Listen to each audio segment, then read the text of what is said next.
مسلمان یعنی مسلمان کسے کہتے ہیں؟ مسلمان یعنی جو اسلام کے ساری بنیادی احکام کو مانتا ہو وہ ہے مسلمان، مسلمان اسے کہتے ہیں۔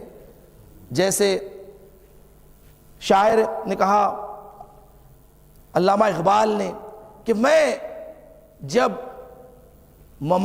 غربی ممالک کا سفر کیا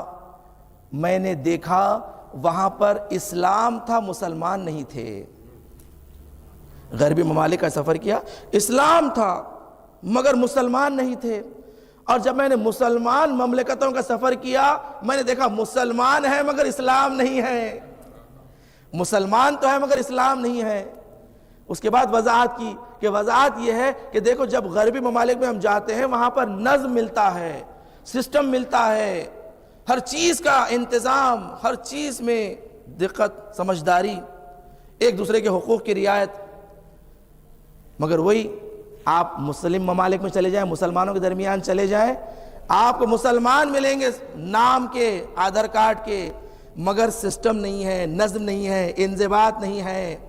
ایک دوسرے کے حقوق کی رعایت نہیں ہے۔ دیکھیں ایک مسلمان ایک واقعے کو نقل کرتا ہے کہ میں کسی ایک غربی مملکت میں تھا، جرمنی یا برازیل کوئی، کہ وہاں پر ایک موقع پہ ایسا ہوا کہ مملکت میں دودھ ختم ہو گیا، دودھ کی قلت ہو گئی، تو حکومت کی جانب سے اعلان کیا گیا کہ جو بھی جس کے پاس چھوٹے بچے ہو اور ضعیف حضرات ہو وہ افراد دودھ لے سکتے ہیں، آ کر دودھ لیں، ہر فرد کے حساب سے ایک پیکٹ ملے گا، وہ لیں، اور جو جسے بزرگ حضرات ہیں جسے دودھ کی ضرورت نہیں ہے وہ دودھ تھوڑے دن تک نہ لیں، کیونکہ مملکت میں دودھ کی کمی ہو چکی ہے، قلت ہو چکی ہے، اور فوری جیسے ہی ختم ہو جائے گی ہم اعلان کر دیں گے آپ لے سکتے ہیں، بس تھوڑے دن کی بات ہے کہ یہ تھوڑے دن سنبھال لیں۔ تو جو مسلمان فیملی کہتی ہے کہ جیسے ہی اعلان ہوا دودھ کی قلت کا، انہوں نے کہا چلو جا کر دودھ جمع کرتے ہیں، اس لیے کہ اگر دودھ نہیں رہے گا ہمارے پاس دودھ کی چائے نہیں بنے گی، دودھ کی چائے کی کمی ہو جائے گی۔ تو کہا گئے ہم، جا کر ہم نے جہاں جہاں سپر مارکیٹ سے دودھ ملتا تھا ہم نے، کیونکہ ہر فرد کے حساب سے ایک پیکٹ، تو ہر مارکیٹ میں گئے، پیکٹ جمع کرتے گئے 4-5 سپر مارکیٹس میں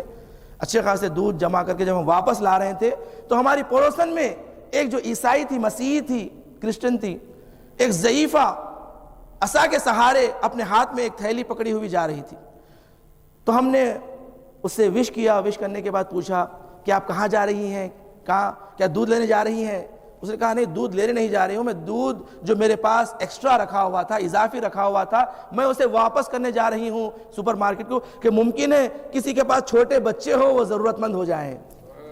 اور میرے پاس ضرورت کی حد تک دودھ ہے موجود، یہ جو ایکسٹرا ہے، جو اضافی ہے، میں چاہ رہی ہوں اس کو جا کر دکان میں دے دوں تاکہ جو ضرورت مند ہے اسے ہی مل جائیں۔ انہوں نے کہا جیسے ہی اس نے کہا جو ہمارے ہاتھ میں جو پیکٹ تھے ہم نے پیچھے چھپا لیا شرم کے مارے،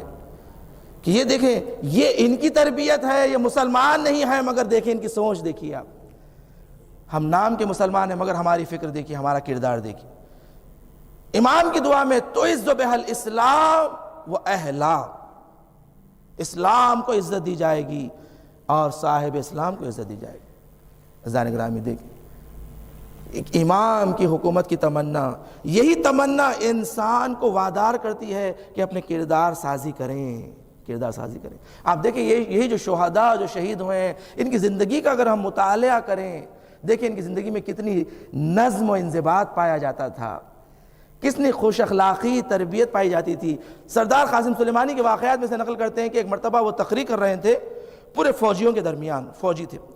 ایک مرتبہ ایک فوجی تقریر کے دوران وہ غلط طریقے سے بیٹھا ہوا تھا کہ جو انضباط کے خلاف تھا، انضباط کے خلاف تھا۔ ایک فوجی تھا جو غلط طریقے سے بیٹھا ہوا تھا۔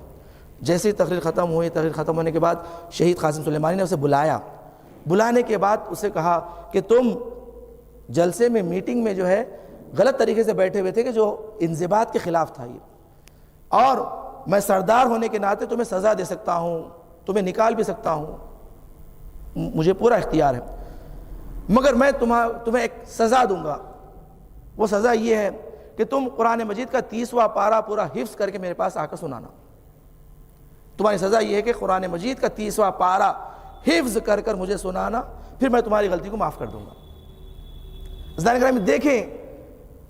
کہ حالانکہ حکومت رکھتے ہیں، طاقت رکھتے ہیں، سردار ہے، چاہے تو اسے نکالتے ہیں، اسے پنشمنٹ دے سکتے ہیں، سزا دے سکتے ہیں، اس لیے کہ فوج میں تو انضباط بہت ہی اہمیت دی جاتی ہے انضباط کی،